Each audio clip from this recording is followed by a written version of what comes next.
தாயி குலசக்காரி முத்தாரம்மா ஏல அக்கங்கிட்ட மாப்பிள்ளையில நான் தான் அவங்க நெல்லை வேலை பேசுகிறேன். இன்னைக்கு இந்த பதிவு யாருக்குன்னா நம்ம திருச்சி சாதனாவுக்கு. சாதனா, நான் ஒரு விஷயம் கேள்விப்பட்டேன். சாதனா பொண்ணுக்கு கல்யாணமாம்ல. ரொம்ப சந்தோஷம், மனசுக்கு ரொம்ப நிம்மதியாக இருக்கலாம் நண்பர்களே.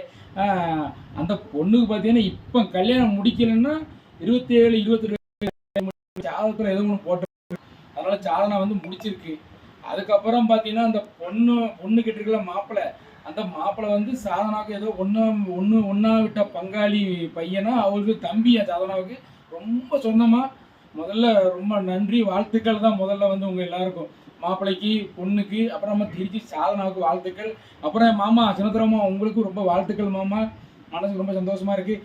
அதுக்கப்புறம் பார்த்தீங்கன்னா இது இந்த கல்யாணம் எப்படி நடந்துச்சுன்னா, தீபாவளி இணைஞ்சு உங்களுக்கு சொன்னோம்ல, அந்த கல்யாணம் வந்து எப்படி நடந்திருக்குன்னா, நான் வந்து ஒரு சேனலில் வந்து பார்த்தேன், ரீல்ஸில் பார்த்தேன்.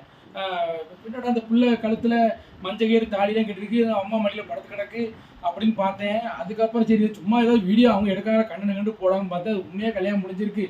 அதுக்கப்புறம் ஒரு வீடியோ சேனலில் சொல்லியிருக்கேன் அந்த அம்மா, சாதனா அம்மா, என் பொண்ணு கல்யாணம் முடிச்சுட்டு இந்த வயசில் கல்யாணம் முடிக்கலாம், என் பிள்ளைக்கு 4 தள்ளிடும், நல்ல பையன் அப்படின்னு சொல்லி அந்த அம்மா சொல்லியிருக்கு. எல்லாம் தெரியும், ரொம்ப சந்தோஷமாக இருக்குது. ஆனால் ஒரு வார்த்தை எங்கிட்ட சொல்லியிருந்தா நான் கல்யாணத்துக்கு வந்து நல்லா சாப்பிட்டுக்கிட்டு சந்தோஷமாக மணமக்களை வாழ்த்திட்டு போயிருப்பான்.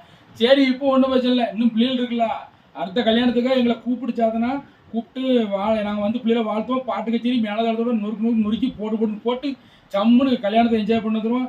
சரியா சாதனா? சரி நண்பர்களே, ரைட் நண்பர், நன்றி, வணக்கம்.